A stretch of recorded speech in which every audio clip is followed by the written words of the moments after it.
This is Keith. And this is Ben, and this is Main Street Lutherans.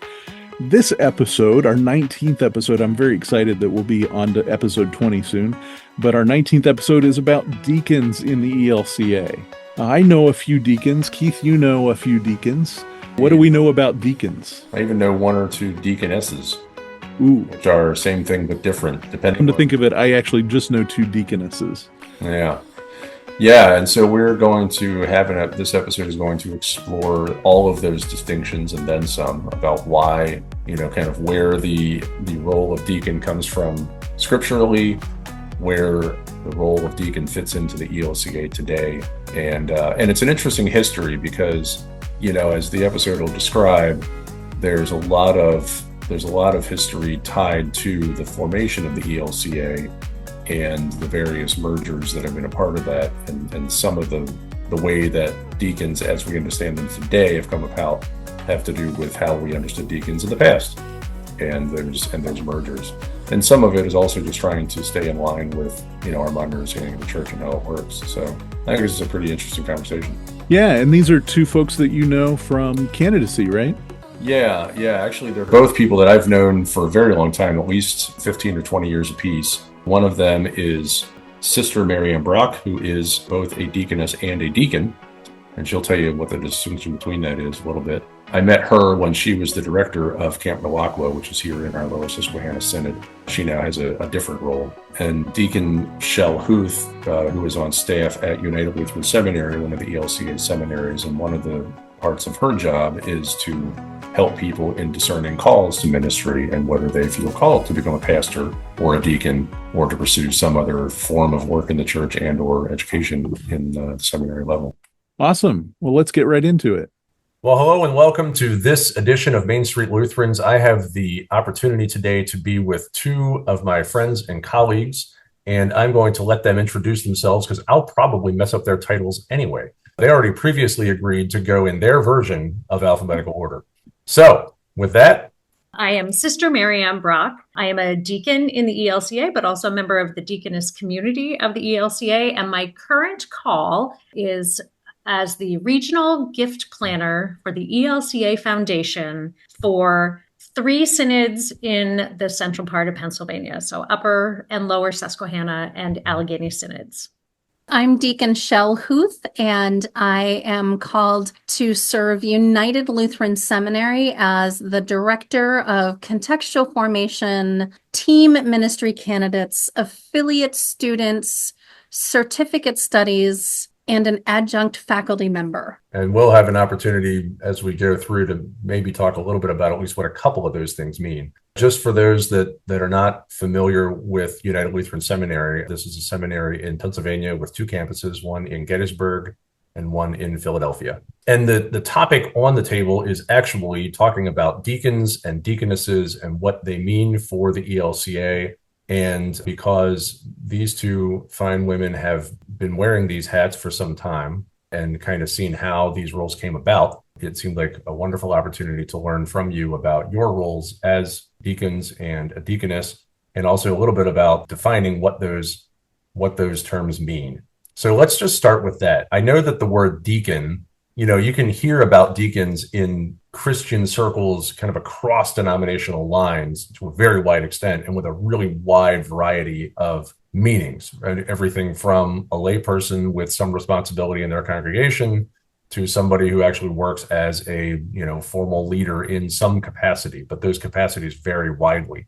So could one of you or each of you say a little bit about what the word deacon means currently in the Evangelical Lutheran Church in America? Yeah, I'd actually like to kind of take it to where did we get the term deacon. I think that's really helpful for us to know where we got the term deacon from. Sure. And it actually comes to us from the New Testament scriptures, where the term deacon is given to a leader of a faith community. And so it's kind of the precursor to pastor. And church community was looked up vastly different in New Testament times than it does today. And so deacons were responsible for a house church and helping to build people in the faith of the resurrected Jesus. And so that term deacon has continued throughout the centuries. where it is somebody who is serving in a leadership role to continue to build the faith around the resurrected Jesus Christ. And so in the ELCA, the same is true. We as deacons serve in leadership roles, both within congregational context and in society. As I talk with candidates and people who are in discernment about ministry, whether it be ordination in word and service or word and sacrament, I say that deacons serve where the church meets the world, and we serve as the bridge of the church meeting the world. And I even like to say there's no theological background or foundation in any of this piece of it, but even our stole, which is a crossbody stole that goes from one shoulder down across our chest and over to the other side on our waist, is a signal of that bridge of where the church meets the world. And the two rosters that you mentioned, the Ministry of Word and Service, that would be the roster for deacons, and the Ministry of Word and Sacrament would be the roster that we use for pastors. Thanks, Chelle. So, Marianne, as the resident deaconess on this call, could you give us a little bit of the background about that term and what it means for the ELCA today? Well, sure, absolutely. I am a member of the Deaconess community of the ELCA, which is a community that was up until just a few years ago, until the rosters were merged, which I'm sure we'll cover that. We were a roster, the Deaconesses were a roster unto themselves. Back in the 1800s in Germany, there were women who wanted to serve the church, the Lutheran church, but of course, ordination was not open to them. And so an order of deaconesses was developed. And there was a school, and most of the deaconesses served in teaching or nursing or other social ministry roles. And those deaconesses who were in Germany were very highly regarded. They were quite good at the work that they did. And that model was brought here to the States in the mid-1800s, actually to Pennsylvania, where we are all seated right now. And that deaconess community was formed here as well. A long time ago, everybody lived in the same building. They lived in community, which our deaconesses no longer do. So the deaconess community continues as part of the ELCA, but the community itself is a separately incorporated ministry. All of our deaconesses, there are about 85, I would say, right now. We're all rostered leaders in the ELCA. Our title is sister, because that was the historic title. And I have a Julie Andrews complex, so I retain that. I could go by deacon. I prefer sister. That's the very condensed version of the history of the deaconess community. You mentioned the roster merging. That's a phrase that we're all familiar with, but could one or both of you chime in a little bit about what that event was for the ELCA and what that means in terms of how it applies to our conversation today? Yeah, I can certainly do that. Prior to 2016, there were two lay rosters in the ELCA. Those two rosters actually came from our predecessor bodies when the ELCA was a merger with the ALC and LCA back in 1987. And so they retained those rosters from those two entities into the ELCA. So you were either a diaconal minister or an associate in ministry. And associates in ministry tended to do congregational ministry calls. So Christian education directors, youth ministry directors, Lutheran school teachers, Lutheran school directors is the role of an associate in ministry. So very congregationally based. And then diaconal ministers served more in social service organizations, parachurch organizations like immigration refugee services, feeding and housing locations, those social service organizations. And so we had associates in ministries and diaconal ministers as the two lay rosters in the ELCA. And then back in 2015, the conversation started about joining these two rosters into one singular roster that made more sense to kind of get us in line with our ecumenical partners that we're in relationship with in what is a an understanding called call to common mission, that if you're rostered in one denomination that we're in this call to common mission with, you could also then serve a congregation or a ministry in another denomination. So for instance, we're in CCM with the Episcopals and the Presbyterians, and so we could go over to that denomination and serve. And so as a part of that, the ELCA wanted to be in better partnership and relationship with those denominations. And so the conversation happened and the votes happened where we melded those rosters into one, and it was called Deacon. Now there's the singular Deacon roster as opposed to these other rosters. And then in addition to that, after that decision was made to meld into one roster, the decision was made to make it an ordination roster, where before it was just a lay ministry designation. We were still rostered in the ELCA, meaning we had to go through vetting process and education and preparation in order to be rostered in the ELCA. It was a roster to a lay ministry. It was not an ordination. But then when the two rosters were melded into Deacon, that's when we moved into the conversation about making it an ordination. And so, as I said earlier on, we have an ordination into word and sacrament. And that's a pastor. Our pastors, clergy are ordained into word and sacrament, called to a congregation to preside over the two sacraments in the ELCA of baptism and communion. And then the deacon roster is ordained into word and service. And so we do not have the ability to preside over the two sacraments, but we are called to preach, teach, go out into the world and care and serve in a variety of ways. But we are not, our primary responsibility is not to administer the two sacraments. And the Deaconess community was also pulled into that merger too, previous to the 2016-17 merger. The Deaconess community was rostered in the church. Our Deaconesses were sister, as I said before, but now they're considered deacons, not just, they are considered deacons, and on that word and service roster. Sometimes talk about, if you're a deacon, you're like the fun aunts and uncles of the ELCA rostered leaders, because, as Chelle said, when you're a minister of word and sacrament, you are responsible for those things. But as a minister of word and service, it opens up we can be more imaginative with our calls. We can be more creative and flexible with our calls in the ways that we serve, either in the church or serving out in the world, but always serving as that bridge. We have the ability to focus on special projects and initiatives and that sort of thing. But at the same time, we're not authorized to do all the things that pastors do. So that's kind of what makes us the fun aunt and uncle. We're still in authority, but we can do things a little bit differently.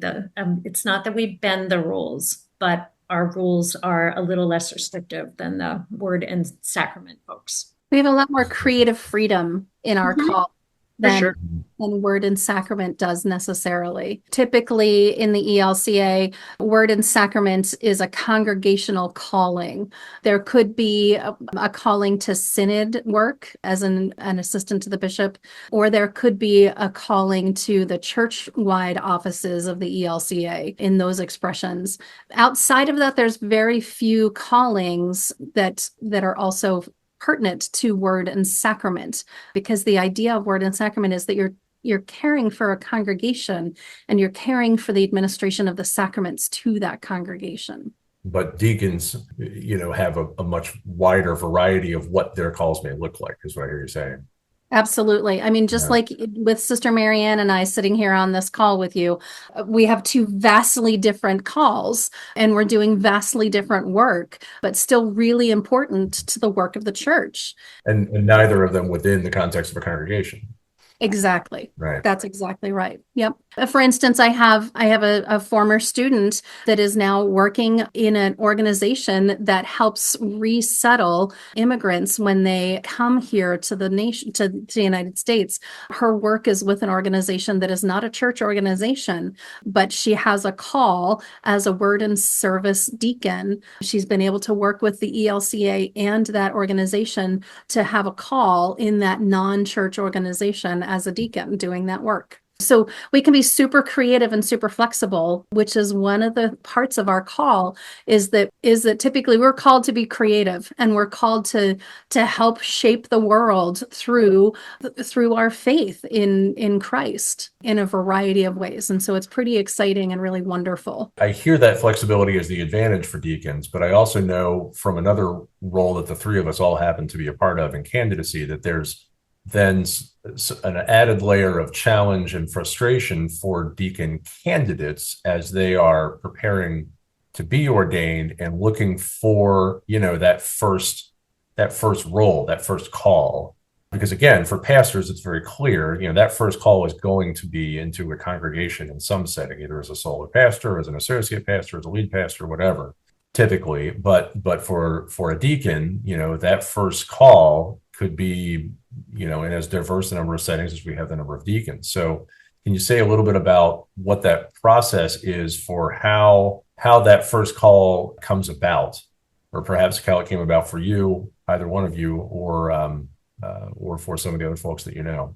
Yeah, I can talk a little bit about how I work with deacon candidates at the seminary as I do advising work with them, and I do the contextual placement work for them. As a part of their preparation, they have to do 3 different field education experiences. And I'll talk about that in a little bit when we talk about the preparation of students, of candidates. But I talk with them and say, the sky's the limit. That's one of the beauties of going into word and service rostering, is that you get to kind of choose your path, and your passions are what should lead you in where you're going to be looking for your first call. And you're allowed to be creative. And then you'll work closely with the synod that you are called to, that you've been assigned to create that call that can then be registered with the ELCA as a legal documented call within the guidelines of the ELCA call requirements. So I start them off very early saying, you get to choose your adventure, and you get to live into your passions, and you don't have to be put into this one path. You get to choose your path, and then how that looks is really up to you. And know that those of us that have forged that path ahead of you are going to support you in the work that you're doing and guide you in all of that. And so that's a really important process in candidacy. I really think that every candidacy committee in the ELCA should have at least one deacon serving on their candidacy committee, so that these kinds of things can be paid attention to and can be modeled for those candidates in discernment in that candidacy process. I really think it's super important. And I know that for many deacons, and I'm one of them, I was ordained, or I was consecrated because just of the timing of it, but I already had my sort of specialized area. I worked in outdoor ministry for 20 years. And so I was already doing that, and I was already serving the church when I decided it was time to maybe look into candidacy and becoming a roster leader in the church. Most deacons come in with specialized training in an area that is not necessarily related to the church. They come in with those skills, and then the rostering piece is the next layer of that. So we have, when you talked about how we have as many options as we have deacons for how we can serve, our deacons are highly skilled in the areas that they serve, and they are rostered leaders in the church, which is not to say that pastors are less skilled or less able, but it's just they have a much more streamlined and set way of coming into the rostering. Yeah, our specializations are more similar than different, and whereas deacons, their specializations are very broadly different times. That's a good way of saying that. So let's talk a little bit about the education then. How is the education? And I hate sounding like we're comparing deacons to pastors constantly, but for the sake of listeners who are more familiar with the understanding of what a pastor does or might do, can we say a little bit about what are the similarities and differences between the educational processes for becoming a pastor versus becoming a deacon? Yeah, I can talk about that. As a word and service pastor, the expected modality is a Master's of Divinity, which typically is a 4-year degree, 3 years of academics, and a year of internship to meet that 4-year degree requirement. For deacons, it is a Master of Arts degree. And typically it's a 2-year education process with a 6-month full-time internship. So about 2.5 years to get to finish your degree, to be able to move forward in the candidacy process of being ordained in word and service. You know, folks will say they'll compare those degree processes. The difference really is that the Masters of Divinity is really designed for congregation pastoral work. And so there's a lot of similarities in the courses that we take, but the Master of Arts allows more freedom for us to do specializations around our areas of call. And so, you know, if somebody is doing justice work and they're feeling called to justice work, they're going to be able to have more coursework around justice issues and justice areas than they would in a Master's of Divinity degree. There's more opportunity for those specializations in a Master of Arts degree. And so you'll need to do them. You have to have a master's degree in the ELCA in order to be ordained into word and sacrament, just like you have to have a master's degree to be ordained in word and service. And so master's degrees required, candidacy is required, and then the field educations are required. Both word and sacrament and word and service have to do 3 components of field education. And there's a first-year field education, which is a placement within a congregation just on Sunday mornings. And you do that for the fall semester and the spring semester of your first year. And the idea is to understand, what does this call look like from the other side of the altar? Because you've been sitting in the pews for most of your life, and you are now looking at it from the other side of the altar. And so being able to understand the identity and authority that comes from that position of where you are in the sanctuary is an important thing to start building early on in your process. And so that first year field education is they're just in a congregation on Sunday mornings. They're having conversations with the leadership of the congregation to understand what it is that they're doing and understand their call. So they talk a lot about a sense of call, and they start to dig deeper into their own discernment and sense of call. And am I in fact called to word and sacrament, or am I called to word and service? And so that first year is a real good opportunity for all of our candidates to dig deeper into that discernment time. All candidates are required to take part in what's called clinical pastoral education, CPE, where you do pastoral care in some sort of clinical kind of setting. So hospitals, nursing homes, VA centers, continued care locations, rehab facilities, mental health facilities. And so you go into a CPE program where you learn how to be truly present with people, sometimes in the worst times of their lives. And so it helps you deepen your own sense of call. It also helps you understand how to dwell with people in the spaces in the world outside of a congregation context, but that Christ is still at the center of the spaces where you are with these people, that God is truly present. You're not bringing God to the people, you're learning how to point to God in the spaces. And so everybody that goes into rostering in the ELCA is required to do clinical pastoral education. It's 400 hours, and the normal modality is 10 weeks full-time in the summer. But then we have lots of other opportunities that are extended and all of this kind of stuff. But anyway, it's 400 hours, 300 clinical hours, and 100 hours with your supervisor and a cohort. So you get to spend a lot of time unpacking things and learning how to do ministry better, more effectively, based on conversations with your colleagues in your cohort.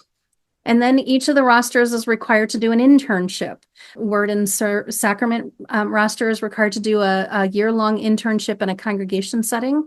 And Word and Service is required to do a 6-month full-time internship in a setting that is focused around their area of expertise and also then have a congregational component. So for instance, at ULS, we've just graduated a student that had real passion around interfaith dialogue and engagement, and so served at an interfaith community organizing program in her town that tried to build and pull together the resources of all of the faith denominations to do best for their community. And so she served there and then also served a congregation during that internship.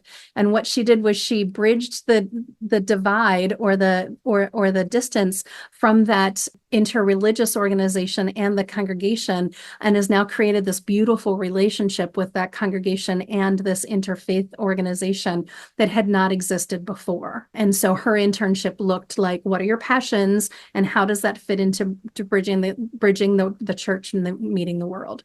So that's the educational requirements, preparation requirements for that roster. Hey, I want to back up for a second and just make some terminology clear again, in that deacon, as we use the term in the ELCA, is a genderless title. A person of any gender can be a deacon, but deaconess is not. So a deaconess is not necessarily just a person who happens to be a female deacon. And I wonder, Marianne, if you could explain that just a little bit, knowing that, again, as we've already talked, there is some overlap in the two communities and their work, but can you parse that out for us a little bit again? Well, sure. I'd be happy to. One of the easiest and simplest ways to understand that is that all deaconesses with a capital D are deacons, but not all deacons are deaconesses. That's kind of what you said.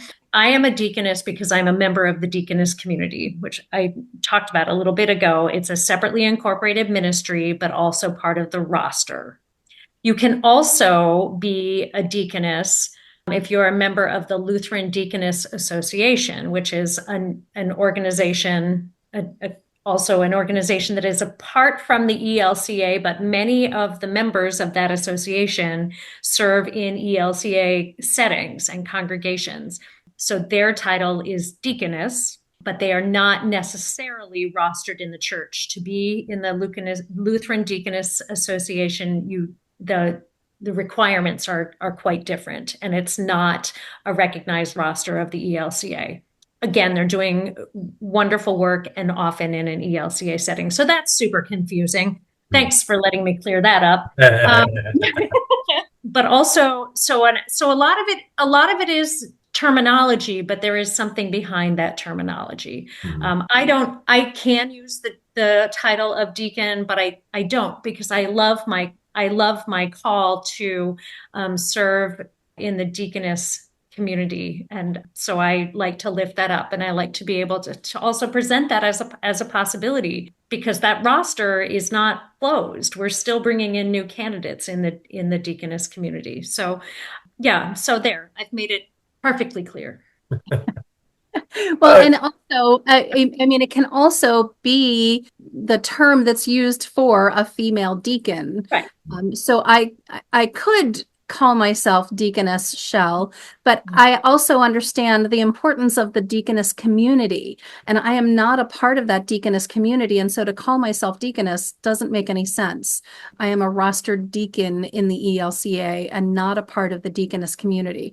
And not because I don't like the deaconess community. I think they're amazing and lovely, and I'm so thankful for my friend and colleague, Sister Marianne, and the work that she is doing. It's just not something that I've been called to do in my process. So I go by deacon. And I appreciate the way you stated that, Chelle, because in the ELCA, and again, it's insider language, but in the ELCA, if your title is sister, that means that you're a member of the deaconess community. It might mean it only within our context, but it does mean something in this context. And the same with, and that would, it's similar with the Lutheran Deaconess Association. They use that title deaconess. And so when I hear that, I automatically lean toward the assumption that person is a member of the Lutheran Deaconess Association. It might not be the case, but Sister Marianne has kind of opened this up a little bit about this, this name, these words, these terminologies inside of where we are. There are also in the ELCA synods that have deacons that are not rostered ELCA deacons that have gone through candidacy. They are specifically only lifted up within their synod, and so they could not go outside of their synod and be a deacon somewhere else without going through whatever that synodically required preparation is for that synod's deacon. And those various synods that may have that role, what a deacon is in that context is up to them to have defined. So you're not even going to find necessarily consistency from one synod to the next in that level. It's only at the ELCA at the denominational level, and the way deacon is used there, that we have a mutually agreed upon understanding of that word. So yeah, again, thanks for introducing that level of confusion to the discussion. Right, I know. So it's important to understand the distinction and what the rostering means. And so folks said to me when I was going through this process, why are you going through candidacy? You're going to continue doing the things you're doing. Why even bother going through candidacy and becoming rostered in the ELCA? And my answer to that is that I deeply valued the expectations and the commitment that I make to the ELCA and that the ELCA makes to me as a rostered leader. And that was really valuable to me, to be able to say, I uphold and adhere to the expectations and requirements of my ordination vows to the ELCA.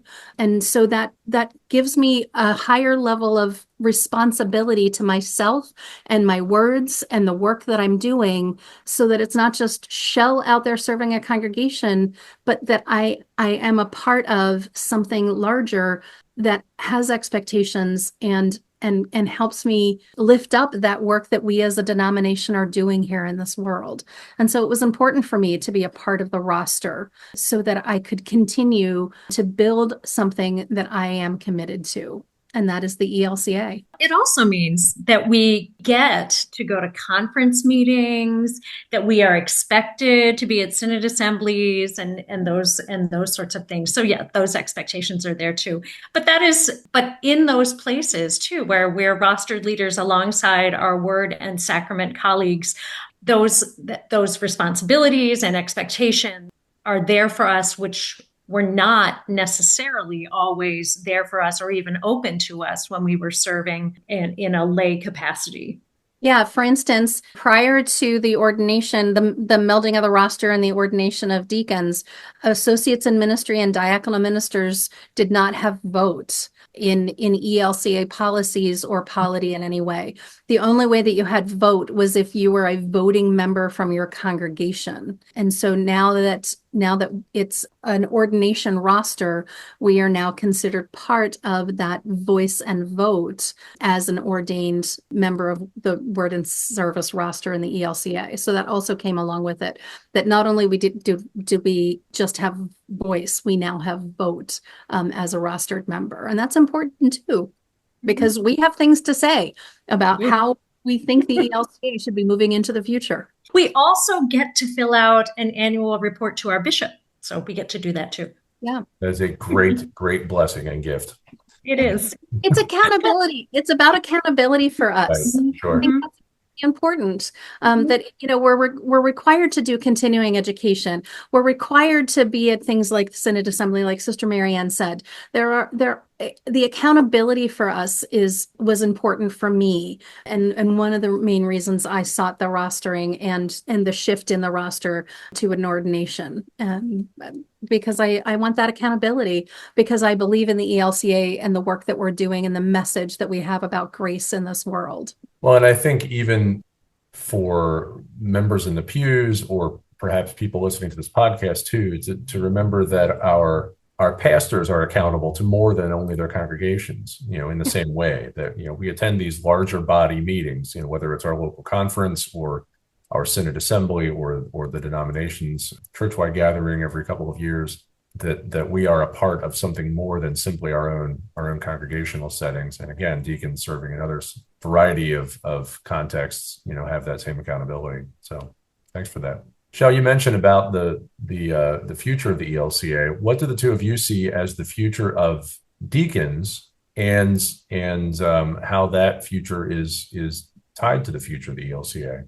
Well, one of the things that Sister Marianne and I talk a decent amount about is how necessary our flexibility as deacon and deaconesses are in the ELCA.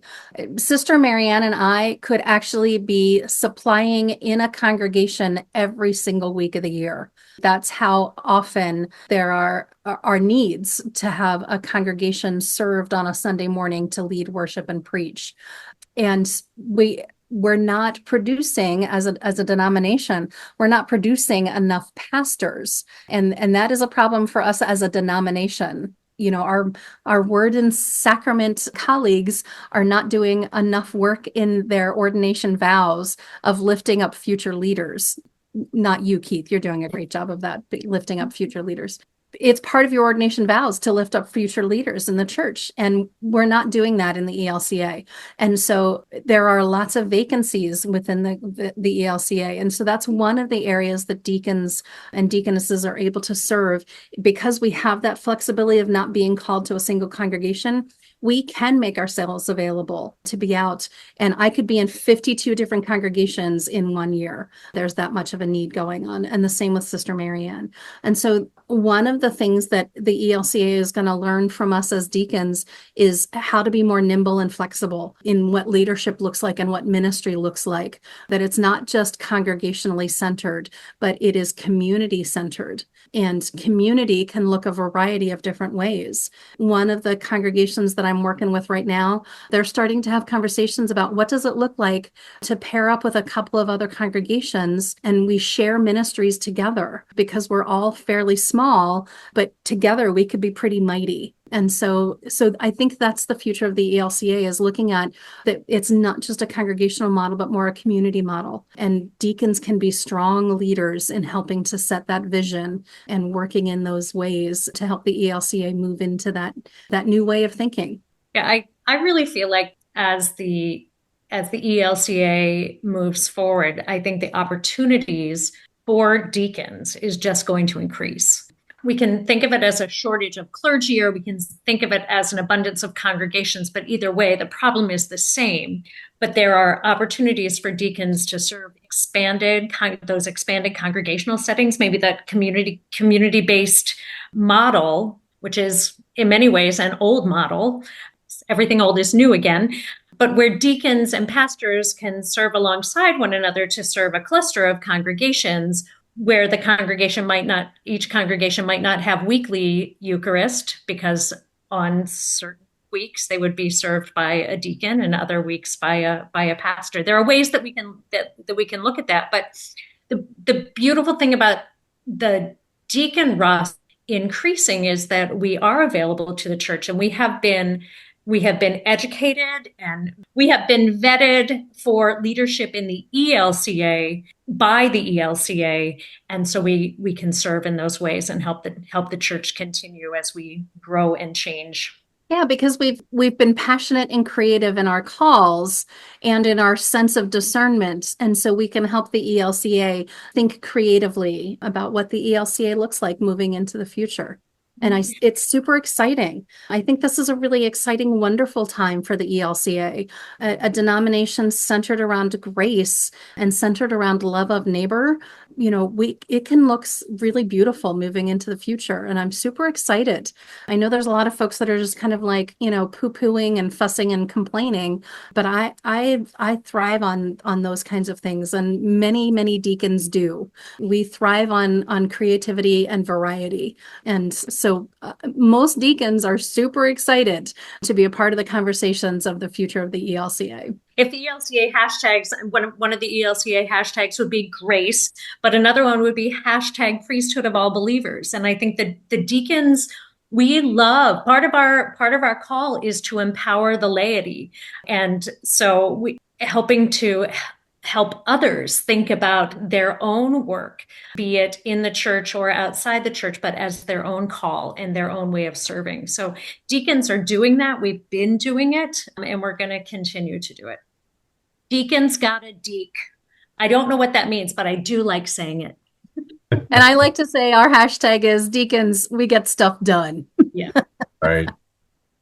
Well, Deacon Chelle, Huth, Sister Marianne Brock, thank you both for being a part of a conversation with Main Street Lutherans today. I've been looking forward to this for some time. I know that there is a lot more that we could discuss and will, but we won't subject our listeners to it all. So thank you for taking the time to be here today. I really appreciate it. Thank you. It was a joy to be here. Thank you. Yeah, thanks for the opportunity to share our passion and our ministry. It was a real joy. Absolutely. So I want to say thank you once more to Sister Deaconess Marianne Brock and also to Deacon Chelle Huth for their time and their contribution to our Main Street Lutherans podcast. Yes, thank you very much. I think we'll talk about deacons a little more as we get going through. I think the role of deacons and deaconesses is going to play a big role in the LCA going forward.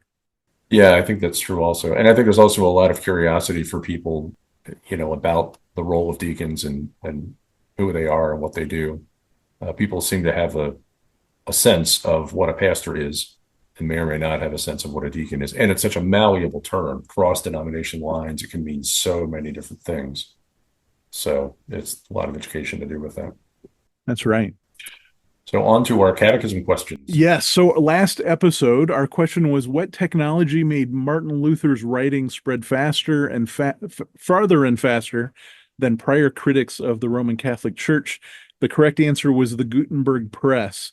If you wondered about the Xavier Onassis quantum chair, that is taken from a few different episodes of Phineas and Ferb. Great answer there, I think. What about this week, Keith? Well, this week, since we had a conversation about deacons, our question is, what is the origin of the word deacon? Is it A, taken from the name David D. Deacon Jones, an NFL defensive lineman and Hall of Famer known for coining the phrase quarterback sack?